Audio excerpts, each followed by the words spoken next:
IVF చికిత్సలో 25% భారీ discount, free doctor consultation, free ultrasound scan, logo launch, Andro max advanced male infertility centre ను కూడా ప్రారంభించారు.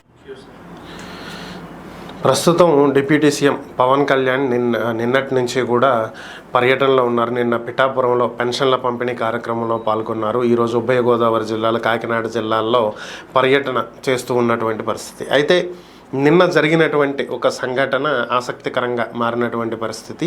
నిన్న పెన్షన్ల పంపిణీ కార్యక్రమం ముగిసిన తర్వాత పవన్ కళ్యాణ్ బహిరంగ సభ ఏర్పాటు చేయడం జరిగింది. ఈ సభలో ఆయన ప్రసంగిస్తూ ఉండగా జనసేన నాయకులు, జనసేన కార్యకర్తలు అనుకోవచ్చు, జన సైనికులు ఆయన ప్రసంగానికి అడ్డుపడే విధంగా నినాదాలు చేస్తూ ఉన్నారు. ఎన్నిసార్లు వారించినా సరే వారు ఆగకపోవడంతో పవన్ కళ్యాణ్ ఒకంత అసహనానికి లోనవ్వటం జరిగింది. అలుసుగా చూడొద్దని, ప్రేమగా చెప్తుంటే దాన్ని అలసుగా తీసుకుంటున్నారని, అంతు చూస్తానని చెప్పి ఆయన జనసేన కార్యకర్తల మీద సీరియస్ అవ్వటం జరిగింది. వైసీపీ వాళ్ళేమీ తనకు శత్రువులు కారని చెప్పి కూడా ఈ సందర్భంగా పవన్ కళ్యాణ్ వ్యాఖ్యానించడం జరిగింది.